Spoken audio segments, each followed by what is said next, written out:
বিসমিল্লাহির রহমানির রহিম। 15 মিনিটস রেডিওলজিতে আপনাদের স্বাগত। আজকে আমরা এক্স-রে এর কিছু বেসিক প্রসিডিউর নিয়ে আলোচনা করব। তার মধ্যে আমাদের যেটা থাকবে চেস্ট, এপি, পিএ এবং ল্যাটারাল, এই তিনটে প্রসিডিউর নিয়ে আমরা আলোচনা করব। আর যেটা বলবো, এই ভিডিওটা সম্পূর্ণ যারা নতুন স্টুডেন্ট অবস্থায় আছে এবং ইন্টার্নশিপে আছে তাদের জন্য, যাতে তারা খুব সহজেই তাদের কাজগুলো আয়ত্ত করে নিতে পারে এবং বুঝে নিতে পারে। তাই আমরা এই ভিডিওগুলো করতেছি। আপনাদের যদি উপকারে আসে তাহলে অবশ্যই আমাদের সাথে থাকবেন এবং আমাদের ইউটিউব চ্যানেলটা সাবস্ক্রাইব করবেন। Thank you.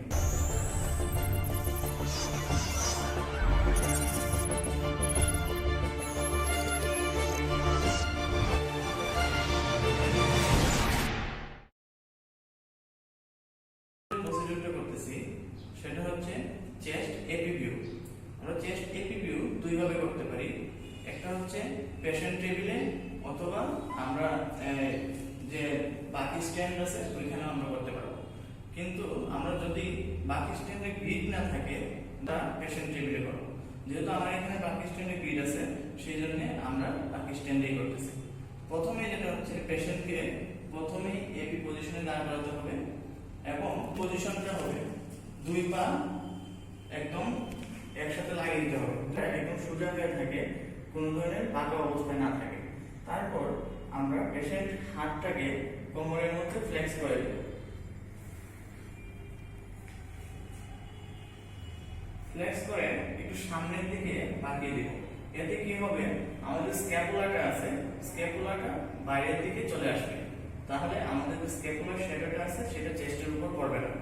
এখন আমাদের বাকি স্ট্যান্ডের আপার বর্ডারটা সবসময় শোল্ডার থেকে 2 থেকে 3 ইঞ্চি উপরে থাকে। তাহলে আমরা শোল্ডারটা থেকে 2 ইঞ্চি মোটামুটি এইভাবে দিলেই হবে।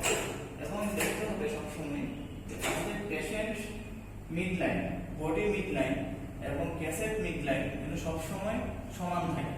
কারণ পেশেন্ট মিড লাইন এবং বডি মিড লাইন যদি আমাদের এক না হয়, তাহলে পেশেন্টের যে বডি আছে সেটা কেটে যাওয়ার সম্ভাবনা থাকে, ইমেজ কেটে যাওয়ার সম্ভাবনা থাকে। তাই সবসময় আমাদেরকে পেশেন্ট মিড লাইন এবং বডি মিড লাইন সবসময় ঠিক আছে কিনা সেটা দেখে নিতে হবে।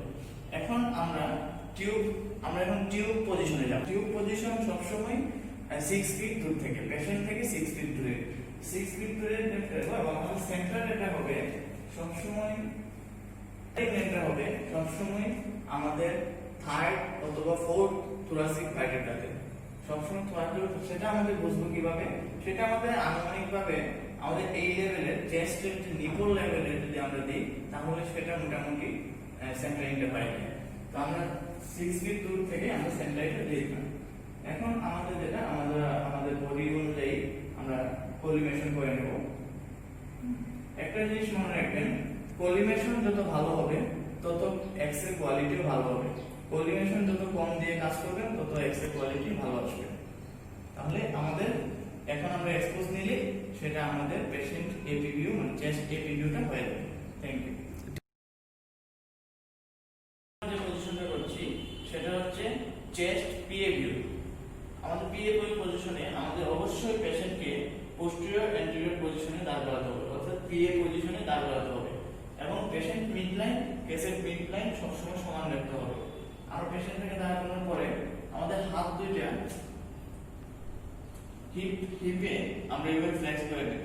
ফ্লেক্স করে দেওয়ার সামনের দিকে হালকা ফ্লেক্স করে দিব, যাতে আমাদের যে স্ক্যাপুলা আছে স্ক্যাপুলা দুইটা দুই দিকে সরে যায়। এতে কি হবে, আমাদের চেস্টের উপর যে স্ক্যাপুলার যে শ্যাডো আছে সেটা পড়বে না, তখন ডায়াগনোসিস হতে আরো ভালো হবে। এবং একটা প্রপার চেস্ট এক্সরে অবশ্যই স্ক্যাপুলার শ্যাডো সরিয়ে দিতে হবে, নাহলে এটা এক্সরে হয় না। এখন আমাদের যেটা করতে হবে, আমাদের কেসেট পজিশনিং জাস্ট এপি ভিউর মধ্যে সেম, সেটা শোল্ডার থেকে 2 to 3 ইঞ্চি উপরে আপার কোয়াড্রান্টে দিলে পেশেন্ট পজিশনিং হয়ে যাবে।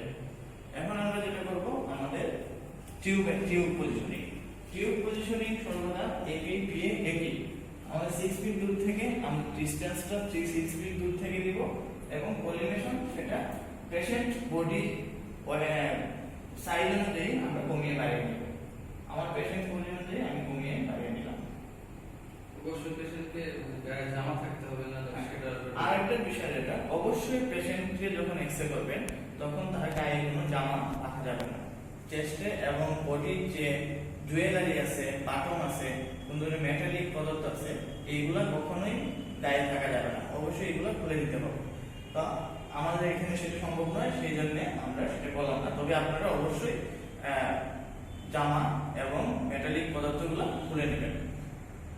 এখন আমরা এক্সপোজ নেওয়ার সময় অবশ্যই পেশেন্টকে শ্বাস টেনে নিয়ে বন্ধ রাখতে বলবে। শ্বাস টেনে নিয়ে বন্ধ রাখলে আমাদের যে লাং আছে সেটা নড়াচড়া করবে না এবং আমাদের হার্টের শেপটা ছড়িয়ে যাবে না। এবং আমরা যদি শ্বাস বন্ধ না রাখি তাহলে হার্টের শেপটা ছড়িয়ে যায় এবং এতে কার্ডিওমেগালি হওয়ার সম্ভাবনা থাকে, কিন্তু পেশেন্টের কার্ডিওমেগালি নেই। সেই জন্য আমাদের শ্বাস বন্ধ রেখে এক্সপোজ নেওয়াটা অত্যন্ত জরুরি। Thank you. এখন আমরা যে পজিশনটা করব সেটা হচ্ছে চেস্ট ল্যাটারাল ভিউ। আমি এখানে রাইট ল্যাটারাল করতেছি এবং রাইট ল্যাটারাল এবং লেফট ল্যাটারাল দুইটি সেম পজিশনই। শুধু যখন রাইট ল্যাটারাল করবেন তখন রাইট সাইডটা, পেশেন্টের রাইট সাইডটা ক্যাসেটের সাথে লাগিয়ে দিবেন এবং ক্যাসেটে যদি লেফট ল্যাটারাল করেন তাহলে লেফট সাইডটা ক্যাসেটের সাথে লাগিয়ে দিবেন। আমি এখানে রাইট ল্যাটারাল করে দেখাচ্ছি, আপনারা লেফট ল্যাটারালটাও এখান থেকে বুঝে নেবেন। Thank you. এখানে পেশেন্টকে অবশ্যই এইভাবে 90 ডিগ্রি অ্যাঙ্গেলে, পেশেন্ট বডিটাকে 90 ডিগ্রি অ্যাঙ্গেলে দাঁড় করে দিবেন এবং পেশেন্টের হাত দুটো মাথার উপরে এইভাবে দিয়ে দিবেন। এতে কি হবে, আমাদের হিউমেরাসটার শ্যাডোটা আর চেস্টের উপর পড়বে না। এবারে দাঁড় করানোর পরে আমরা একটা জিনিস খেয়াল রাখবেন, ক্যাসেটের মিডলাইন বরাবর যেন পেশেন্টটা দাঁড়ায়। তাহলে কি হবে, আপনার সেন্টারিংটাও ভালো হবে এবং আপনার পেশেন্টের বডি কেটে যাওয়ার সম্ভাবনা থাকবে না। তাই আমরা এভাবে দাঁড় করে দিব।